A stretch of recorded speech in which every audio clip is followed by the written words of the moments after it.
आज बनवूया मस्त असे कमी साहित्यात होणारे उपवासाचे लाडू, जे बनवायला खूप सोपे, साहित्यसुद्धा कमी लागतं आणि अगदी लवकर होतात, अजिबात वेळ लागत नाही.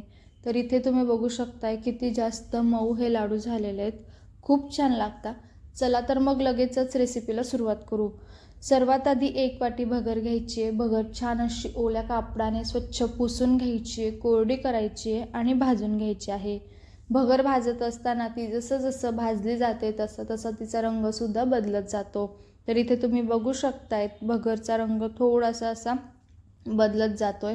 ती थोडीशी अशी पांढरी दिसायला लागते. तर इथे भगर छान अशी भाजून घ्यायची आहे. भगर भाजल्यानंतर ती पूर्णपणे थंड होऊ द्यायची आहे आणि मग ती वाटून घ्यायची आहे. आता भगर वाटत असताना, बारीक करत असताना ती एकदम बारीक वाटून घ्यायची आहे. अगदी पावडर बनवायची आहे, जाडसर वाटायची नाही. भगर जर जाड वाटली आणि किंवा ती जाड राहिली तर लाडू अजिबात चवीला चांगले लागत नाही किंवा ते खायलासुद्धा चांगले लागत नाही. त्याच्यामुळे ना भगर वाटत असताना ती एकदम बारीक वाटून घ्यायची आहे. आता भगर थंड झाली, ती वाटून घेतली. त्यानंतर मी अर्ध्या वाटीपेक्षा थोडं कमी इतकं तूप घेतलेलं आहे. आता तूप सर्व टाकायचं नाही आहे, थोडं थोडं करत आपल्याला टाकायचं आहे. तर सुरुवातीला मी 2 ते 3 चमचे तूप टाकते. जी भगर आपण वाटून घेतलेली होती ती याच्यामध्ये टाकायची आहे आणि भाजून घ्यायची आहे.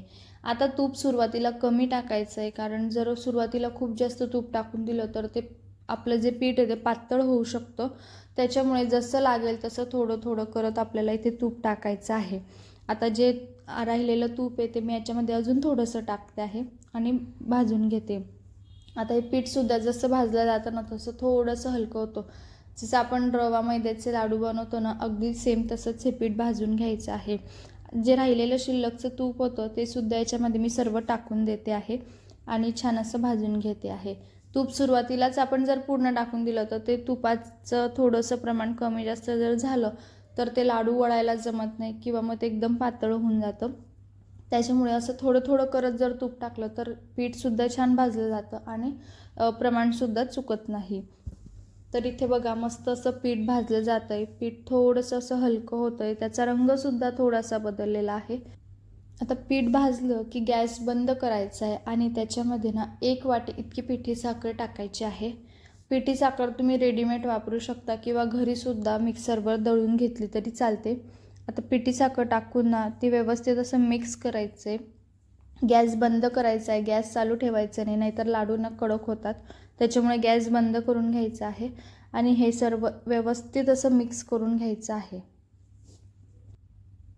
त्यानंतर यामध्ये वेलची पावडर टाकायची आहे अर्धा चमचा. तीसुद्धा छान मिक्स करून घ्यायची आहे. त्यात तिघी साहित्य छान मिक्स झालं की नंतर याचे लाडू वळून घ्यायचे आहेत. आता हे छान असं मिक्स झालेलं आहे. आता हे एका ताटात काढून घ्यायचं आहे. आता हे पीठ आहे ना कोमट असतानाच आपण लाडू वळून घेणार आहोत. जर जास्त थंड झालं तर याचे लाडू वळले जात नाही. तर बघा मस्त असं पीठ कोमट असताना लाडू वळून घ्यायचे, सहज वळले जातात.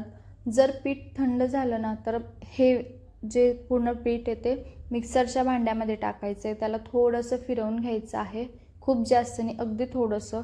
ते थोडंसं त्यातलं जे तूप आहे ते वितळेल इतकं ते फिरवून घ्यायचं आहे आणि लाडू वळून घ्यायचे आहेत. तर सहज ते लाडू वळले जातात. तर बघा किती छान असे हे लाडू वळले जात आहेत, मस्त दिसत आहेत, चवीलासुद्धा खूप छान लागतात. अगदी कमी साहित्यात होतात, पटकन होतात. तर कशी वाटली आजची रेसिपी नक्की सांगा. आवडल्यास लाईक करा, जास्तीत जास्त शेअर करा आणि चॅनलला जर सबस्क्राईब केलेलं नसेल तर चॅनलला सबस्क्राईबसुद्धा करा. धन्यवाद.